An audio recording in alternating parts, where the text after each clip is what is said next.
The heart monitor flatlined at 3:47 in the morning, and Amara Prescott pressed both hands against the chest of a man who should not have had a heartbeat in the first place. "Stay with me," she ordered, her voice cutting through the suffocating dark of the underground chamber like a scalpel. "I did not come down here through 3 locked gates and a secret elevator to watch you die on a stone table." Silas De Vries, Lord of the Nocturne Court, sovereign of the East Spelunksons, terror of 7 vampire dynasties, and the only immortal being Amara had ever met, who genuinely frightened her, looked up at her with eyes that had gone the color of ash. Not the fierce silver violet she had catalogued in her notebook 3 months ago when this madness had begun. Ash, fading, like a fire being slowly smothered from the inside. "Doctor," he said, and even the word came out wrong, too thin. Too quiet for a man whose voice usually vibrated through a room like a cathedral bell. "You should not be here, you keep saying that." She pressed her stethoscope against his chest, listening, cataloguing. Refusing to panic even as every clinical instinct she possessed screamed that what she was witnessing was impossible. His temperature had dropped below 50 degrees Fahrenheit. His pupils were fixed and dilating in a direction human pupils simply did not dilate. The dark veins that had been creeping up his throat for the last 2 weeks had now reached his jaw, branching like frost across a window pane, and beneath her fingertips his sin felt like cooling marble. And yet here I am. Around her the chamber held its breath. 3 of his court guards stood against the far wall, massive and pale and silent as statues, their eyes tracking her every movement with the specific brand of barely restrained fury that told her they would have killed her already if their lord had not forbidden it. The ceiling above was vaulted stone, the walls hung with black tapestries bearing the De Vries crest, a silver serpent consuming a dying sun, and beneath it all ran the city of New York, 4 stories above them, completely unaware that one of the oldest and most powerful vampires in the Western world was dying in a hidden palace carved into the bedrock beneath Manhattan. Amara had been unaware of it too 3 months ago. She had been a trauma surgeon at Lenox Hills Hospital, a 31-year-old woman who believed in evidence-based medicine and dismissed mythology as cultural artifact. Then a man in a black coat had walked into her emergency department at midnight with a wound that healed itself in real time, and her world had quietly, irrevocably cracked open. That man had been Silas. He had come to her emergency department not because he wanted to. She had learned later, but because a rival court had put a cursed blade through him, and his own court physicians, ancient and learned as they were, could not identify the toxin. He had needed a human doctor.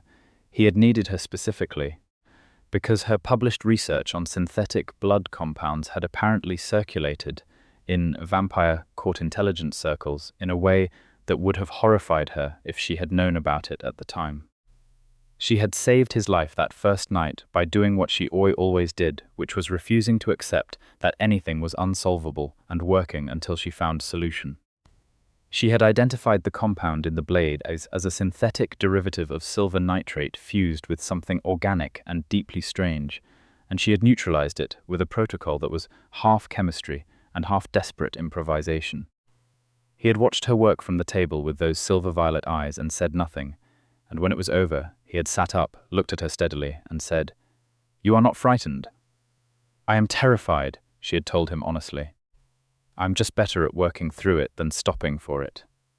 Something had shifted in those extraordinary eyes. Something that looked, even then, like recognition. He had explained what he was with a bluntness that she had respected despite herself. No theater, no dramatic revelation.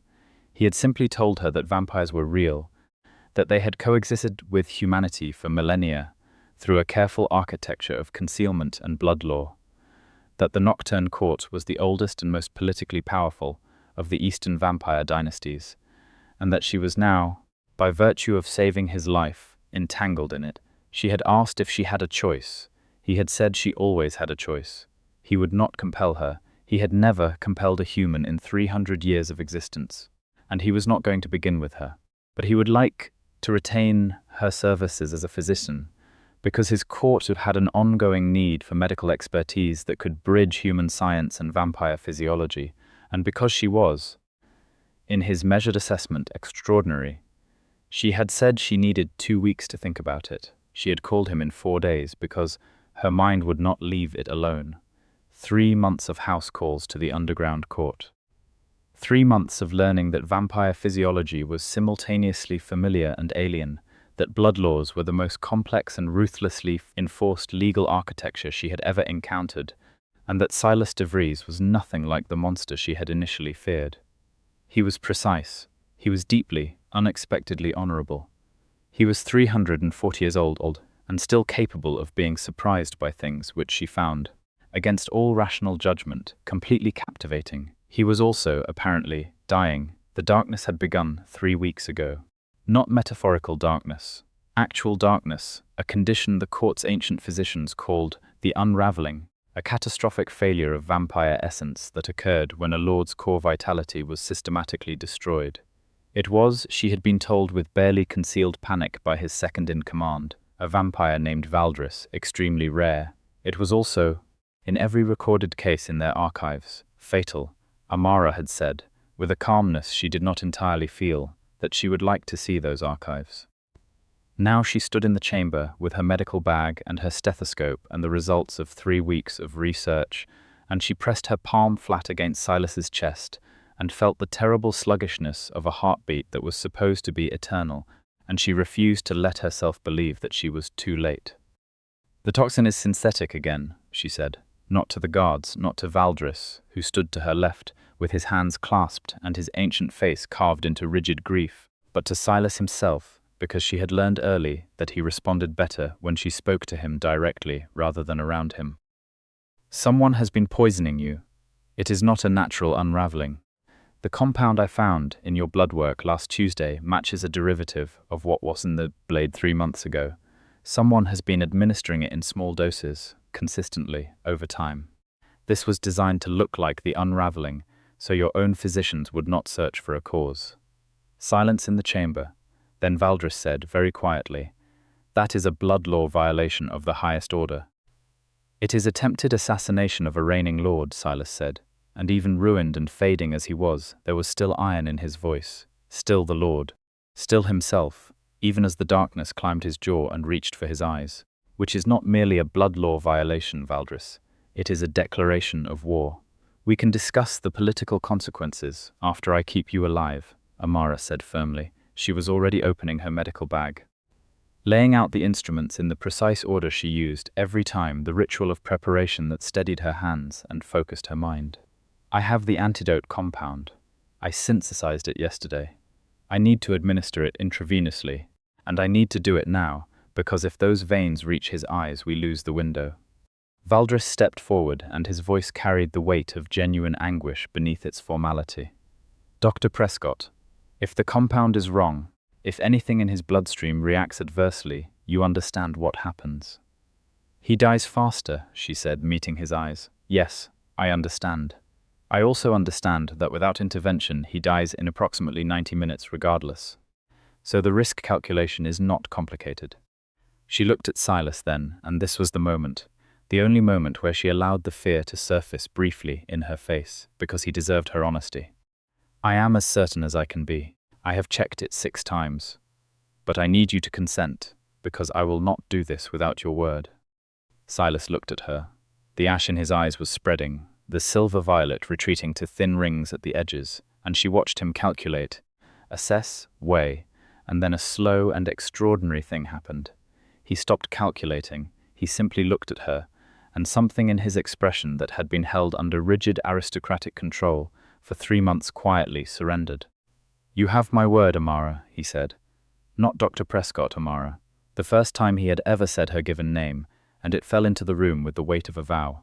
"Do what you must." She picked up the IV line and did not let her hands shake. The antidote went in over 45 minutes. The first 20 were the worst of Amara's professional life, worse than the night of the car crash when she had lost a patient on the table, despite doing everything right.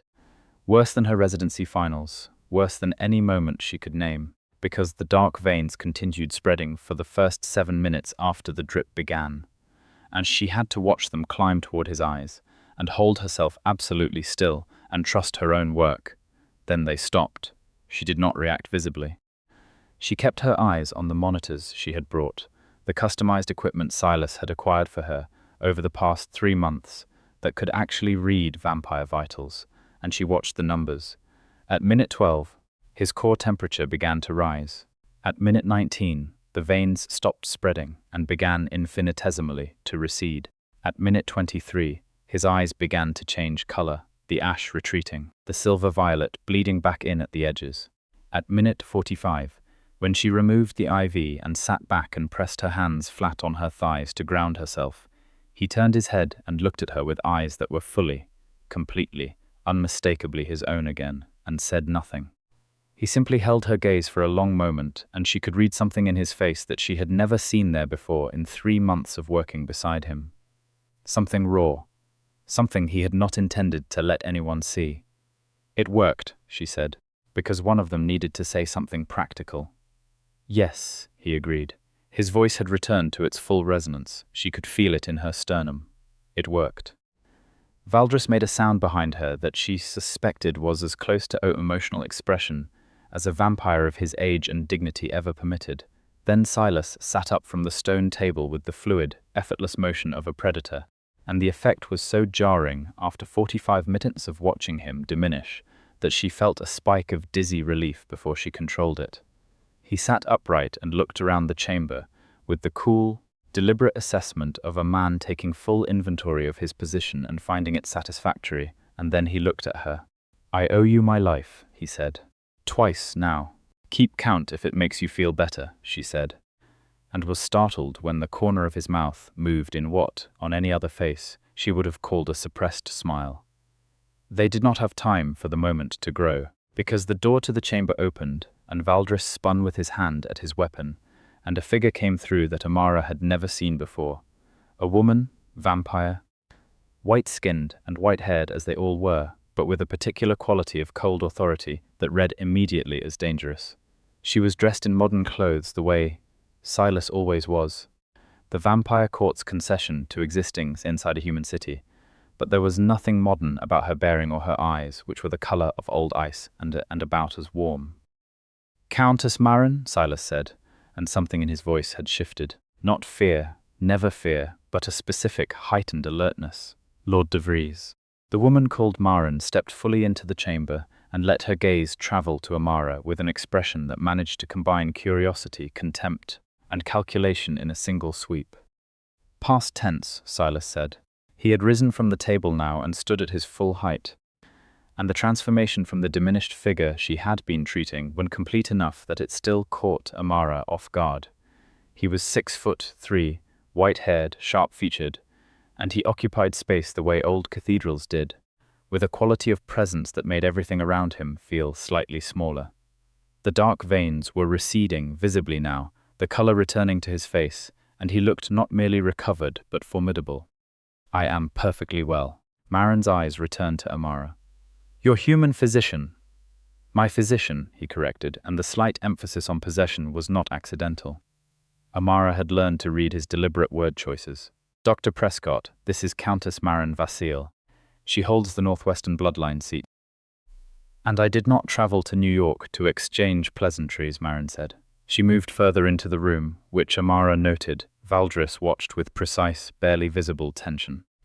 "I came because the council has been made aware of your condition, Silas." Someone informed them. Someone was very concerned. The coldness in Marin's voice was extraordinary. It was the cold of someone who had prepared their words in advance and was delivering them now with no room for improvisation. "There is a motion before the council.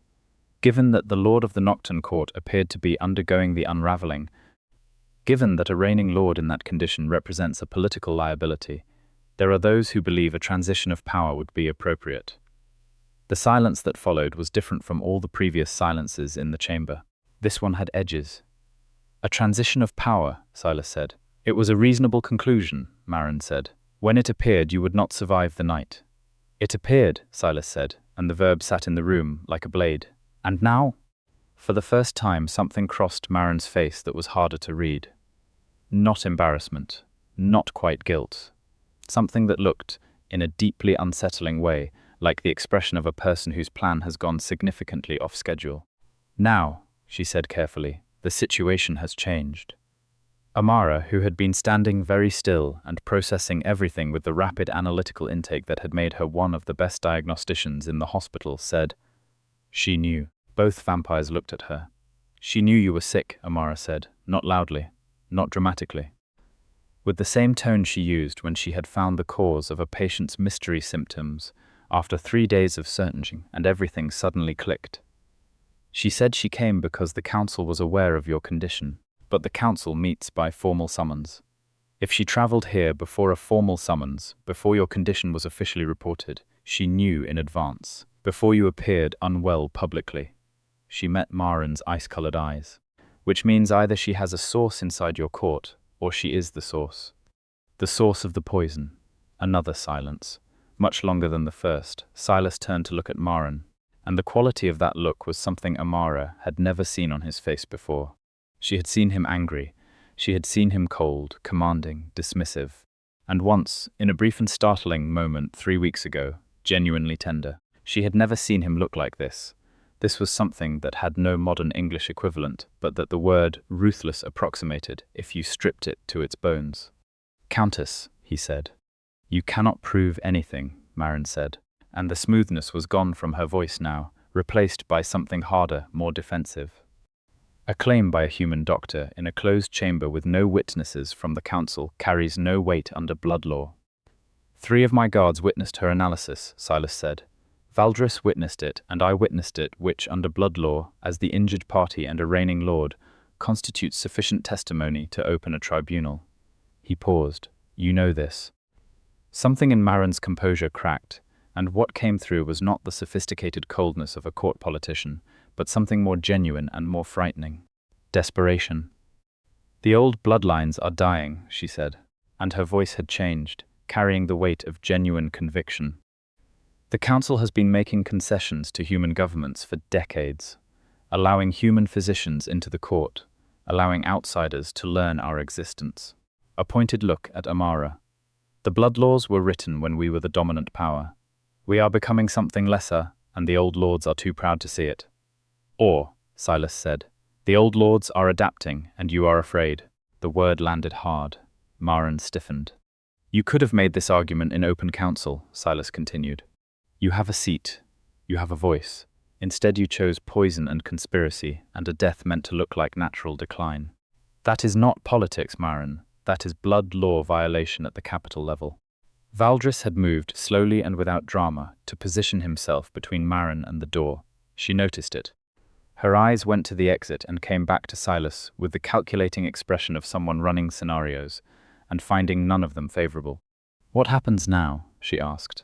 "Now," he said, "you will accompany Valdris to the holding chambers, where you will remain until a tribunal can be convened. You will be treated according to your rank and with full rights under blood law. That is the difference," he added, and his voice was quiet and absolute, "between the way I conduct myself and the way you conduct yours."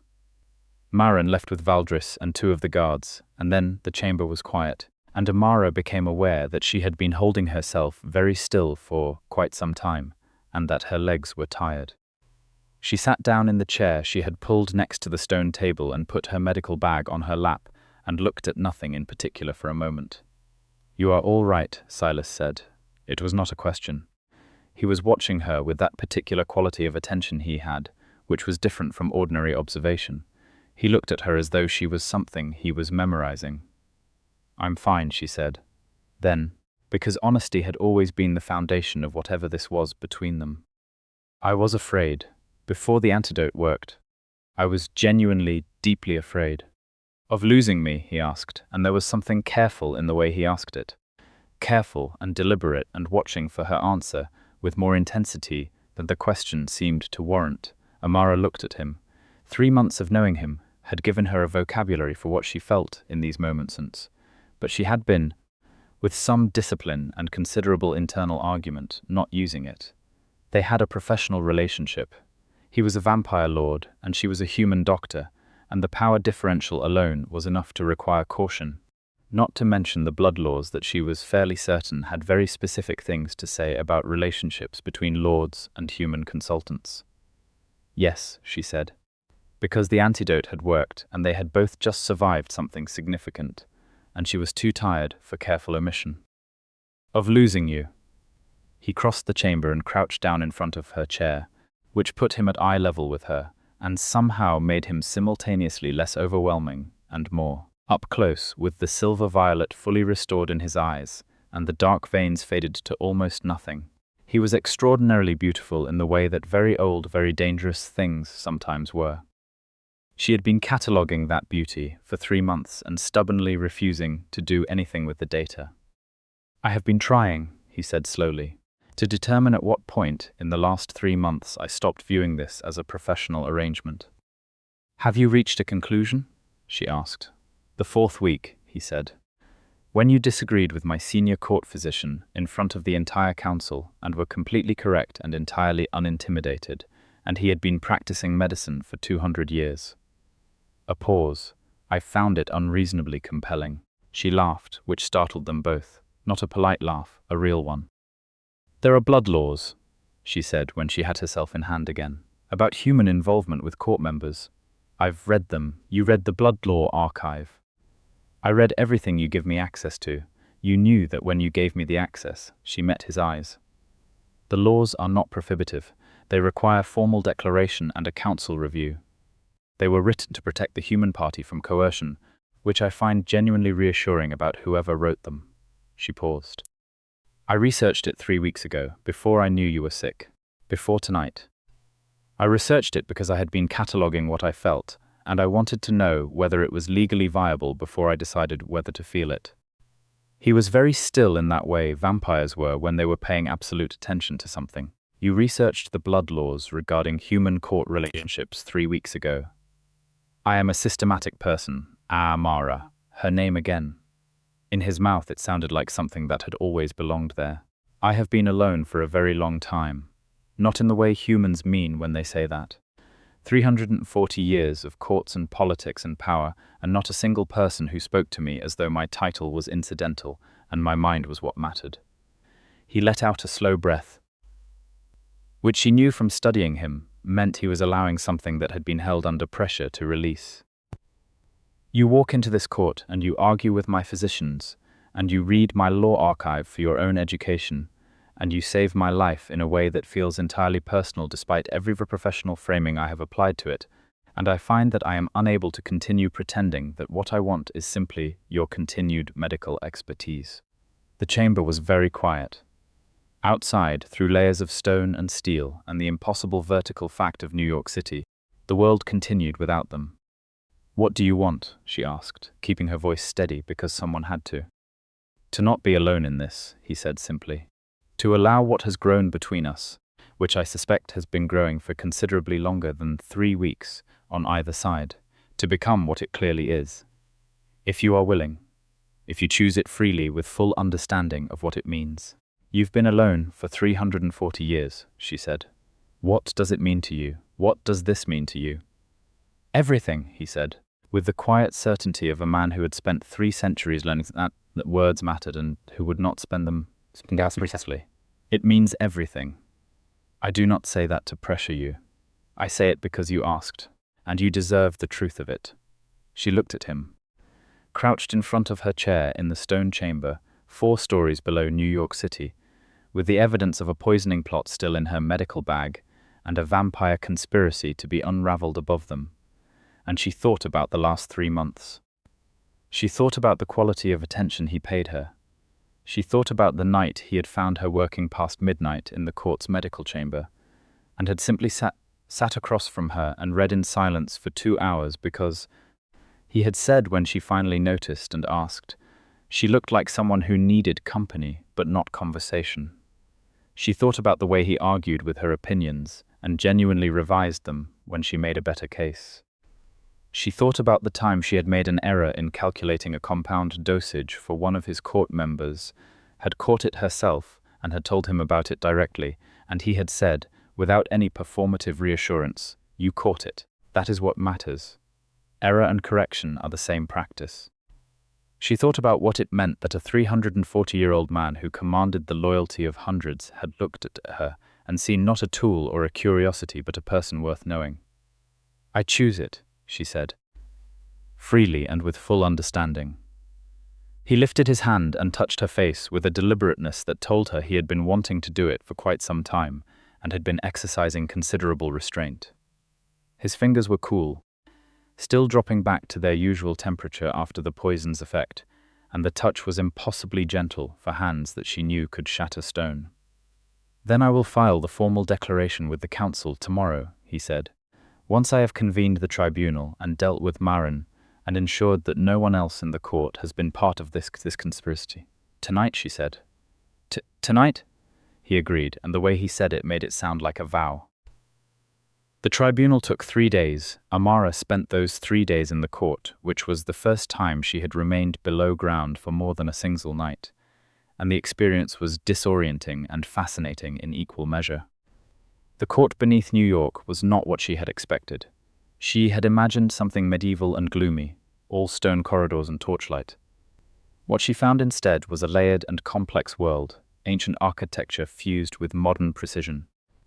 The stone corridors opened into chambers furnished with art collected across centuries, libraries that made the great research universities look provincial, and a community of beings who moved through their immortal lives with the specific quality of seriousness that came from having watched history happen in real time.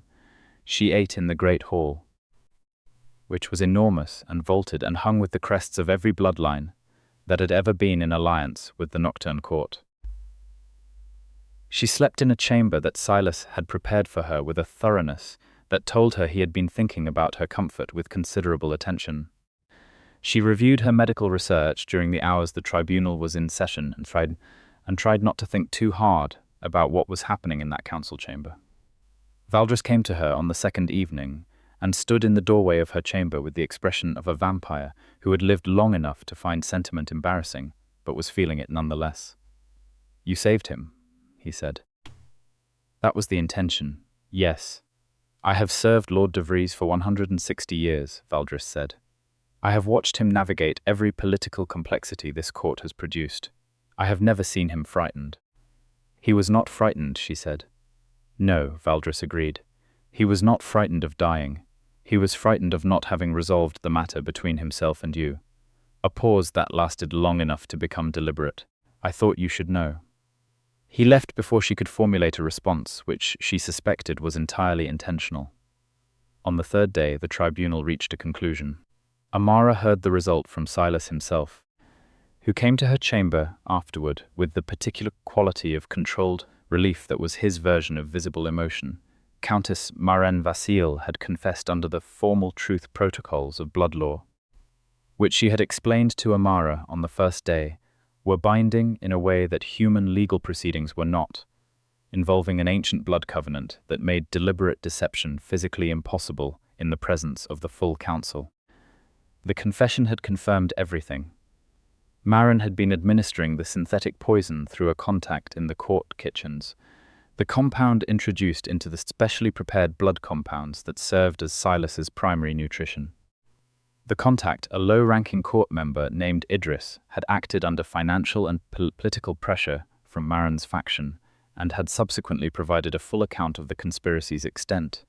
There were 3 other bloodline lords involved. Not major players, but their involvement was enough to fracture the political landscape of the council significantly. "What happens to them?" Amara asked. "Formal exile from council participation. Stripping of bloodline seat representation for 1 century. The blood law on capital-level conspiracy is clear." He paused. "Marin faces additional sanction as the principal. She loses her seat permanently and faces the deep exile." "What is the deep exile?" "Removal from all vampire community. No court will receive her, no bloodline will claim her. She exists alone, which for a vampire of her age and social nature is, I suspect, worse than anything more dramatic we might impose." He said it without satisfaction, without cruelty, as a fact. "Is it just?" she asked. He considered her question with the seriousness he always brought to her questions, which was one of the things she valued most about him. "It is proportionate," he said, finally. "Whether it is just depends on the philosophy one brings. The blood laws are not built on justice as a concept. They are built on proportion and stability. I have sometimes found that limiting ad amor, but you administer them. I administer them because without the structure they provide, We descend into the political violence that defined our history before the blood laws were codified. Order first, philosophical refinement after. He looked at her.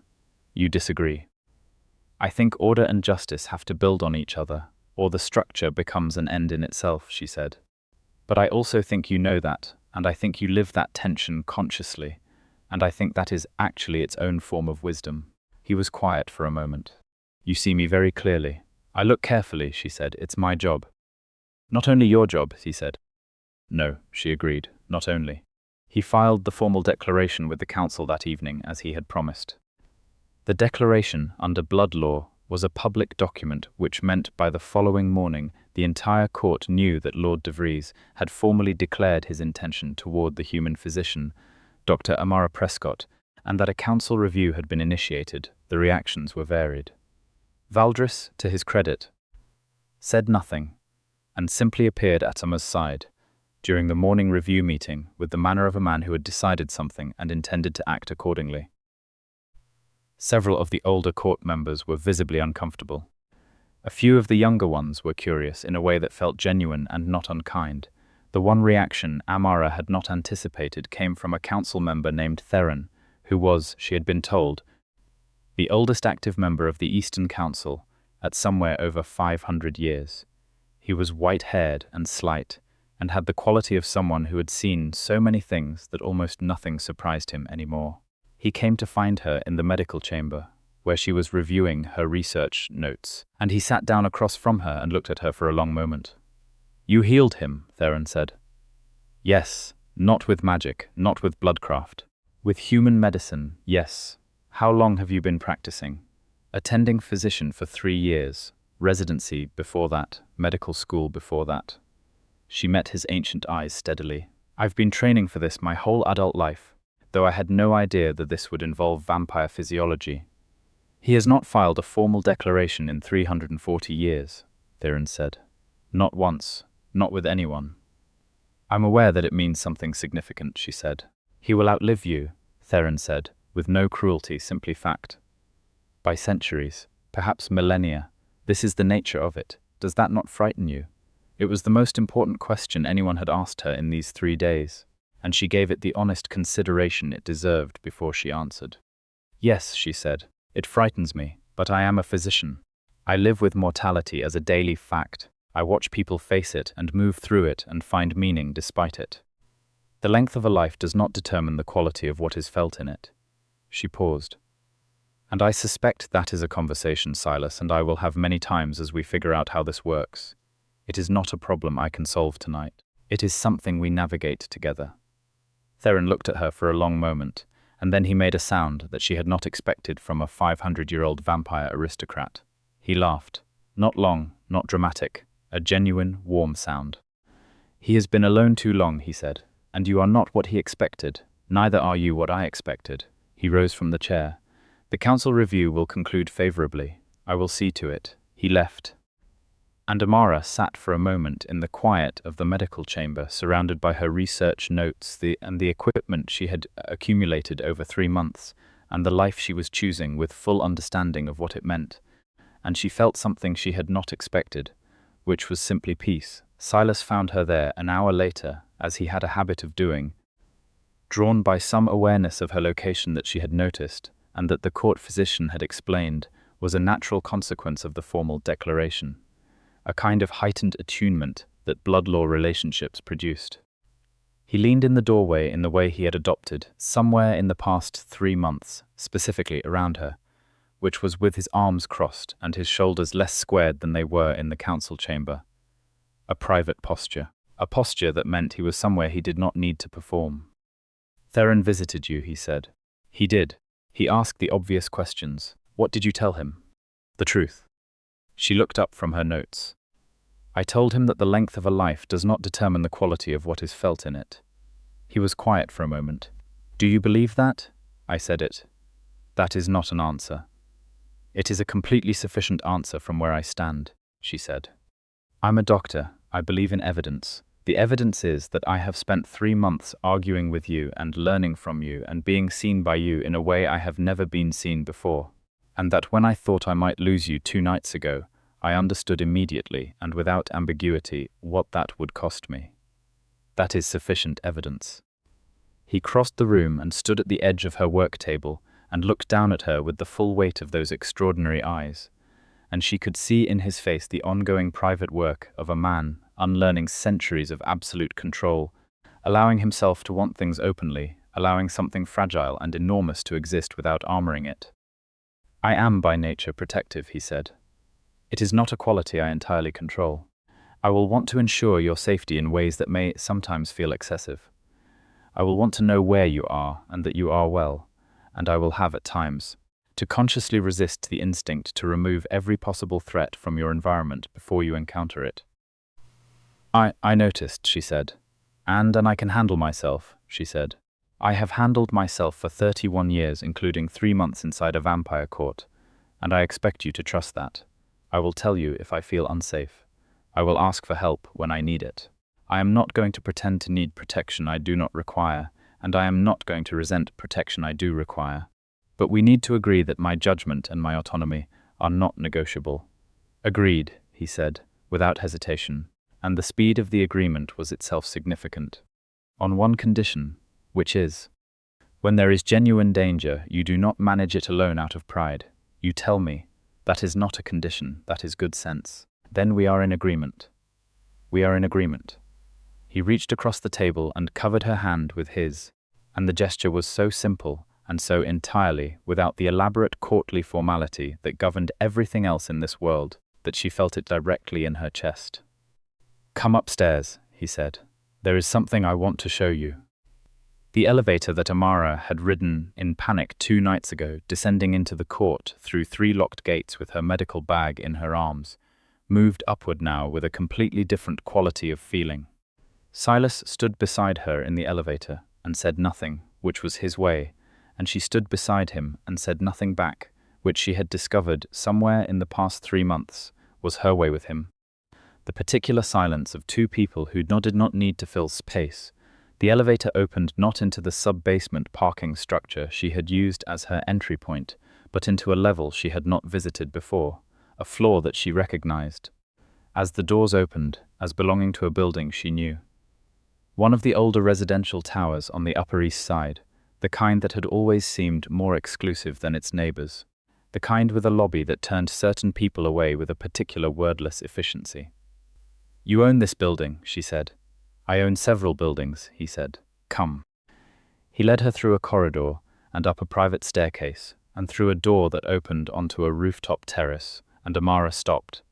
It was 3 in the morning, the hour that had become hers and Silas's without either of them naming it as such, and Manhattan spread out below them in every direction, all vertical light and compressed living, the city that held them both, that held an underground court no human government knew about, that held this impossible and completely real thing they were building between them.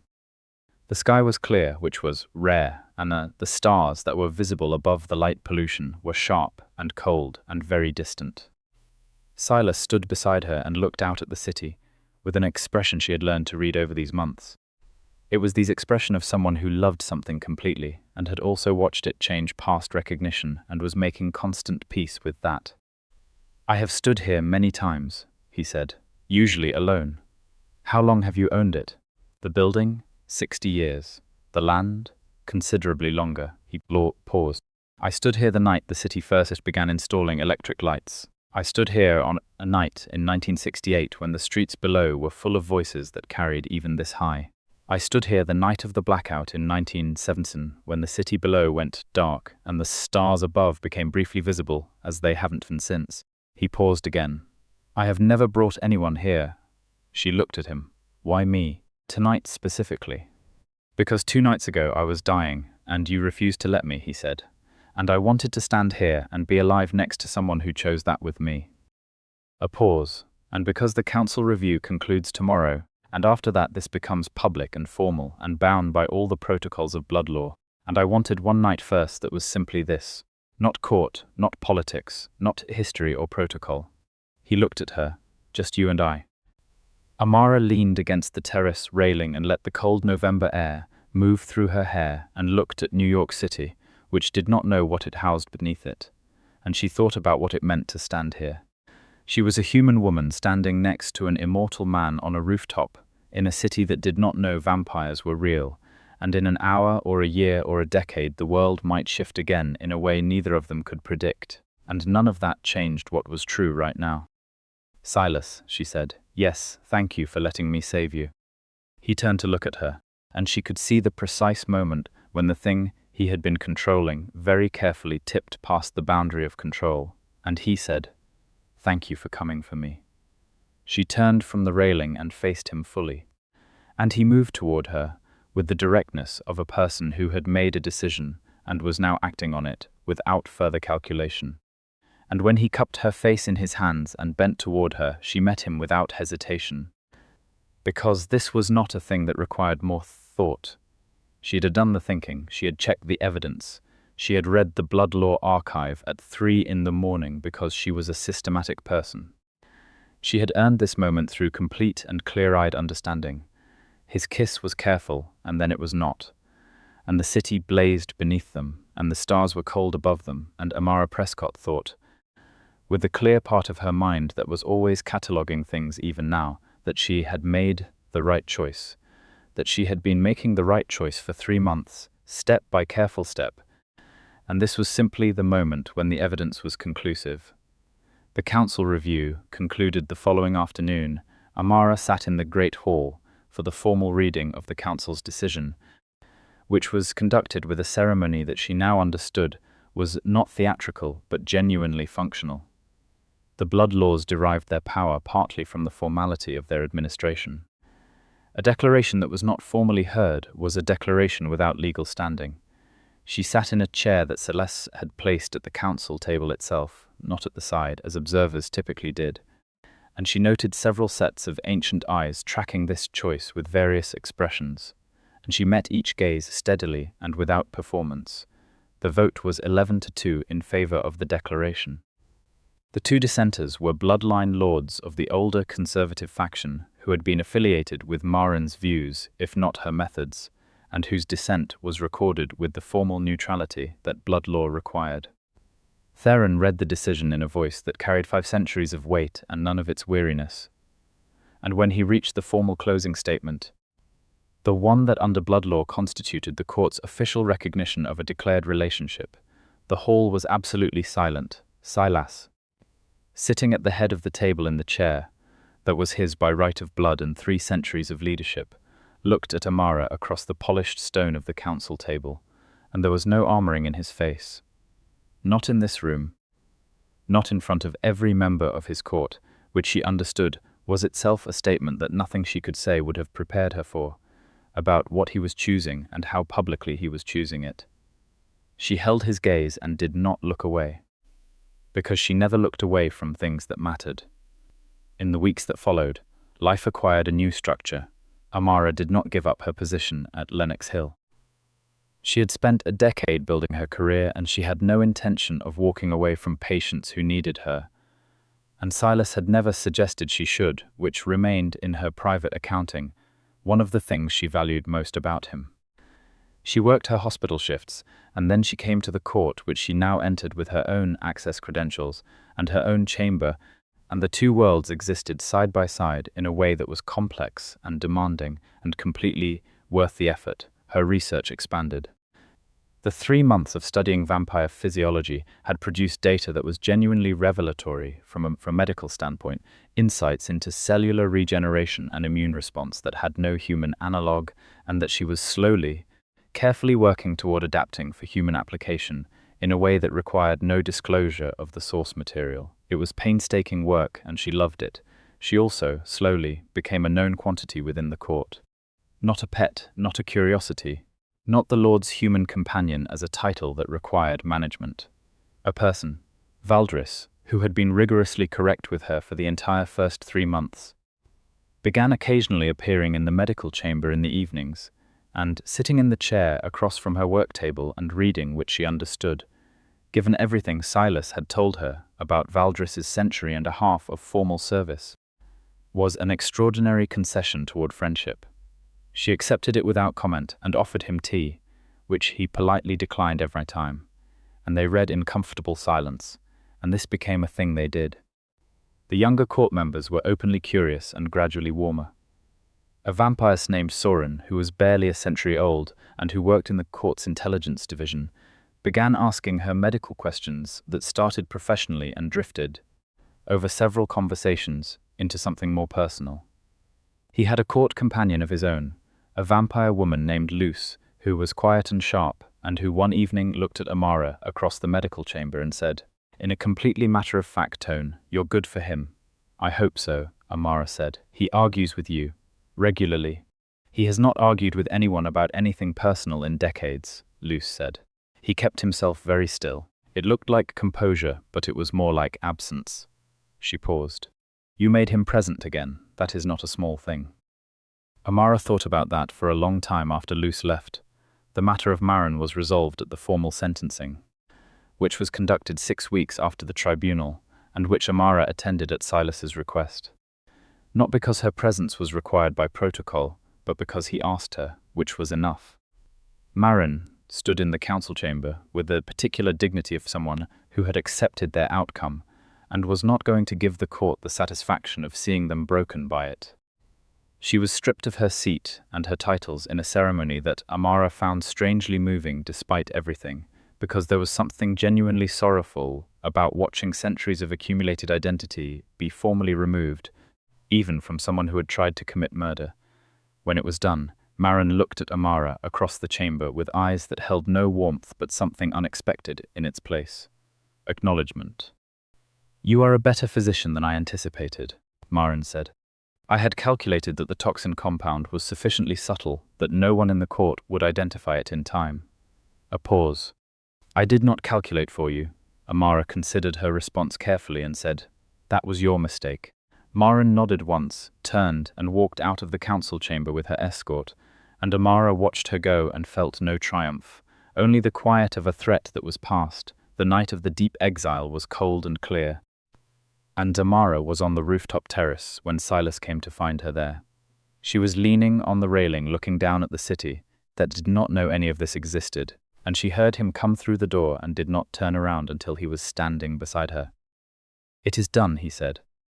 "Are you all right?" The question surprised him, she could tell. He looked at her. Why would you ask that? Because she was a council member for a long time before she was a conspirator, and removing someone from a community you have been part of for centuries is a significant act even when it is just, and you have been alone on the terrace for over an hour. "I know because I arrived 40 minutes ago." She paused. "Are you all right?" He was quiet for a moment then. There is a grief in it. Not for her choices, for what she might have been. She was once one of the more thoughtful members of the council. Fear and desperation and rigid ideology made her someone else. "That is a very human thing to say. I have had 340 years to observe humans," he said, with the edge of dry humor that she loved. Some of it was bound to absorb. She slid her hand along the railing until it covered his, and he turned his palm and held it, and they stood in the cold above the city, and the comfortable silence that was theirs settled around them like something permanent. "Theron asked me today," she said, "whether I had considered the long-term question." "Which question?" "The duration question." She kept her voice careful and level, because this was the conversation they had been circling for weeks. "He asked whether I had thought about what I wanted in terms of the future." She paused. He was not unkind, he was being thorough. He wanted me to have considered it seriously before it became a relevant question. Silas was very still beside her. "And have you?" "Yes," she said. "I have thought about it carefully, and I want to be transparent with you about where I am with it, because that is how we do things." She took a breath. "I know that there are pathways within vampire law for humans to formally enter the court community through a voluntary transition. I know the protocols, and I know the risks, and I know it is irreversible. I am not making that decision tonight or next month. I am not making it under pressure, but I am not categorically excluding it, and I want you to know that, so that you are not protecting me from the question out of care." He turned to face her fully, and his expression was the most open she had ever seen it, all the 3 centuries of careful guardedness simply absent. "I have not raised it," he said, "because I did not want you to feel that being with me required it, that there was a condition." "I know," she said. And I know it does not. That is also written in the blood laws, which I have read. A declared human partner retains full autonomy and mortal status unless they choose otherwise, and the choice must be made freely with no influence applied. She looked at him. You have been scrupulously correct about this, which is part of why I trust you. And now you are raising it. I am raising it so we can stop treating it as a thing we are not allowed to acknowledge, she said. It exists. It is a real question. We can discuss it as a question without it being a demand. He reached up and touched her face, and the gesture was now familiar and still remarkable. However you choose, he said quietly. I will be grateful every day that you chose to come into my court and argue with my physicians and read my law archive and save my life. Whatever form the future takes, that is a very graceful answer, she said. I have been working on it, he said. And there was genuine humor in his face, warm and entirely his, and she laughed. She kissed him there on the rooftop with the November cold and the blazing city, and he held her with the particular quality of care that was simultaneously protective and entirely respectful of the person she was, and she thought that whatever came next, they would navigate it with the same discipline and honesty and willingness to argue that had brought them here. She was a physician. She believed in evidence. The evidence was overwhelming. They spent the remainder of the evening in the rooftop apartment, which she had quietly, over the past weeks, contributed to in small ways. A medical text, unsolvable, a specific brand of coffee in the kitchen. A framed photograph she had taken from the terrace one evening. The city at that particular hour, when the light was exactly between day and dark. He had placed the photograph on the wall beside one of the court crests without comment. And she had not commented either. And this was another form of language they had developed, the language of small chosen permanence. Months moved through them. The court stabilized. The vacated council seats were filled through the blood law protocols of appointment, and 2 of the new members were significantly younger than their predecessors, which shifted the political climate in ways that Amara observed with genuine interest from her unique position as the only human at the council table. She contributed to 2 major policy discussions that year, one about the court's relationship with human medical institutions, and one about the archival protocols for blood law history, and both contributions were formally logged in the court record with her name, which Valdris told her quietly was unprecedented, and which she received with the same brisk pragmatism she brought to everything. Her research produced a paper, published in a major medical journal, on cellular regeneration mechanisms derived from her documented observations, the source carefully anonymized, the methodology presented in terms that the human medical community could evaluate without the context they lacked. It was well received. Her hospital chief called it groundbreaking. Amara thanked him and did not explain. She also, that winter, sat down with Silas and Theron and the court's own medical historian and had a formal, documented conversation about the long-term question. Not making a decision, mapping the territory, asking every question that needed asking and having every answer recorded, because she was a systematic person, and she did not make significant choices without thorough preparation. The conversation took 4 hours. It covered the protocols, the risks, the nature of the transition, the things that would change and the things that would not, the legal framework under blood law, the timeline considerations, and the question of what she would need to feel fully prepared. Silas said almost nothing during the formal portion. He sat beside her and let her ask her questions and listened, and afterward, when the others had gone and they were alone in the council chamber, he said, "You already know what you want." "I know what I am moving toward," she said. "I want to be certain that I arrive at the decision through my own process, not through momentum." "How long do you need?" she considered. "A year. I want a full year from tonight to decide definitively." "You have it," he said. "You have everything you need and all the time you require." She looked at him across the council table in the chamber, where blood laws were made and kept, and she thought about that the first night in the emergency department, the man in the black coat with the wound that healed itself, and how she had been afraid and worked through the fear, because that was what she did, and she thought that every step since had been an extension of that same choice, the choice to move toward rather than away from things that were real and large and required everything she had. "I love you," she said. The words fell into the chamber without preamble or qualification, because she had decided they had waited long enough for that particular piece of honesty. He was very still. Then, with the careful deliberateness of a man choosing to set down something very heavy he had been carrying for a long time. "I have loved you since the 4th week," he said, "when you were completely correct and entirely unintimidated. I have simply been waiting for the appropriate moment." "There is no appropriate moment," she said. "There is the moment when it becomes necessary to say it." "Yes," he agreed. "That is exactly right." He came around the council table, and she rose from her chair, and he held her with the fullness of everything he was. The 340 years, and the court, and the blood laws, and the ancient pride, and the genuine and boundless devotion that she had been cataloguing for months, and could now name completely. And she held him back with the fullness of everything she was, the medical training and the systematic mind and the emotional discipline and the complete and freely chosen love that had been building since the first night and had never once wavered. Outside the court, New York lived its enormous and underwear life. The city above them continued in all its vertical complexity, holding its secrets as it had always done, layer on layer of lives and histories, and things that ordinary sight could not encompass. The year that followed was the best year of Amara Prescott's life, and she was precise enough to say that clearly without qualification. It was not a year without difficulty. The remaining political fractures in the council required ongoing navigation, and there were 2 formal challenges to decisions Silas made that required her presence in the chamber as a declared partner, with standing to speak. She spoke.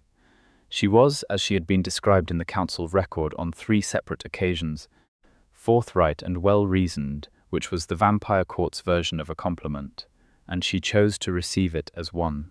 There was also a night, roughly 8 months in, when a contingent from a Western bloodline arrived in New York with an agenda that their formal introduction did not disclose, and which Sordrin's intelligence work identified as a potential threat in the form of a planned negotiation that was not a negotiation but a political extraction, an attempt to leverage the Nocturne Court's recent instability into a territorial concession.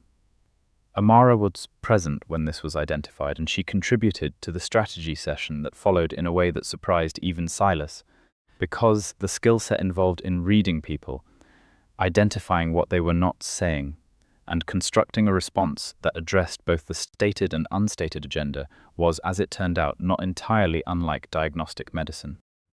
The Western bloodline contingent left New York with nothing they had come for, and with a considerably more precise understanding of the Nocturne Court's current strength, and Valdris looked at Amara after they departed with an expression that was as close to pure admiration as she suspected he was capable of producing. "You are wasted in human medicine," he said. "I disagree entirely," she said, "but thank you."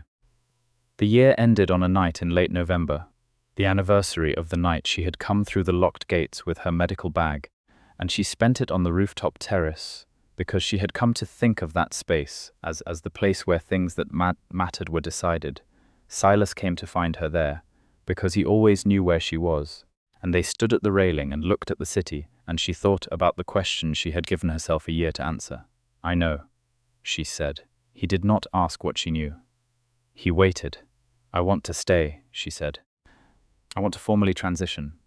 Not because I want to leave human medicine or human life behind, because I do not, and I will not, but because I want the full architecture of this life we are building, and I want the time to build it properly." She paused. "I have thought about it for a full year using every analytical tool I have, and the answer is the same every time. I choose this. I choose you. I choose the court and the blood laws and the centuries and the complexity of all of it, freely, with full understanding." Silas turned from the railing and faced her, and she could see in his face the entirety of 340 years of solitude arriving at its end, and she had no medical term for what she was watching, but she recognized it completely. "You are certain," he said. "I am a physician," she said. "I do not say things I am not certain of." He reached into his coat and produced a piece of paper, which surprised her until she recognized it. It was the formal declaration form from the Blood Law Archive, the one that initiated the process she had described. filled out in his handwriting with the careful precision he brought to every formal act. "I prepared this 3 months ago," he said. "I was waiting for you. You were waiting for me to arrive at it myself." "Yes, you absolute impossible man," she said, and the warmth in her voice was enormous and unhidden. "Yes," he agreed, with a suppressed smile that had been one of the first things she had ever catalogued about him and had never stopped finding remarkable. She signed the document. He countersigned it. Valdris, who appeared at the rooftop door approximately 4 seconds after they finished, which suggested he had been in the elevator for some time, witnessed it with the expression of a man who was feeling something vast and had chosen to feel it without apology. The process that followed was neither instant nor simple, because nothing in the court ever was. But it proceeded with the clarity and structure of a system that had been designed over centuries to protect everyone involved. And Amara moved through it with the same methodical discipline she brought to everything. Her colleagues at Lenox Hill were given an explanation that was as honest as it could be, without full disclosure, and she took a formal leave of absence rather than resigning, because her relationship with human medicine was not something she was ending. It was something she was modifying on the night that the process concluded, which was a cold evening in early spring with the city below them, showing the first tentative signs of seasonal change. She stood in the court's ceremonial chamber with Silas and Theron, and Valdris and Soren and Luce, and every member of the Nocturne court, and the ancient words of the blood law were read over them both, and she listened to them with full understanding of every clause and implication. Because she had read them many times, and she thought that whatever blood laws were at their best, which was not always, they were this: a formal and public declaration of chosen permanence between people who had earned the right to choose it. Silas held her hands throughout the ceremony, which was not required by protocol and which he did anyway, and she held his back, afterward, when the court had offered its formal recognition, and the ceremony had resolved into something warmer and louder and less governed by protocol. Amara found herself standing with a glass of something Soren had pressed into her hand, and looking out over the assembled court, all the white hair and ancient eyes and complex immortal histories. And she thought that she had stood in many rooms in her life, hospital wards and research labs and lecture halls and emergency departments. And she had never stood in a room where she felt more entirely herself. Silas appeared at her shoulder and said nothing, which was its own language now, and she leaned back against him slightly, which was its own language back, and the court moved around them in all its ancient and living complexity. "Regrets?" he asked, very quietly. "Ne," she said. "Fear? Some," she said, honestly. "The appropriate amount, for something this large and real." "Good," he said. "That is the correct response." She laughed, and the sound moved through the chamber, and around them the oldest surviving members of the Nocturne court looked at their lord and his physician, and found in that ordinary human sound of pleasure something they had not anticipated. Something that felt like hope. Months became seasons. Seasons began to accumulate. Amara Prescott returned to Lenox Hill not as a ghost of her former professional self, but as something more sharper, more informed, with a depth of knowledge about the biological mechanisms of healing that continued to produce research that the human medical world received with baffled admiration. She moved between the two worlds she inhabited with the same efficiency she had always brought to complex problems, and she found that the movement itself became natural. Not effortless, because nothing worth doing was effortless, but natural.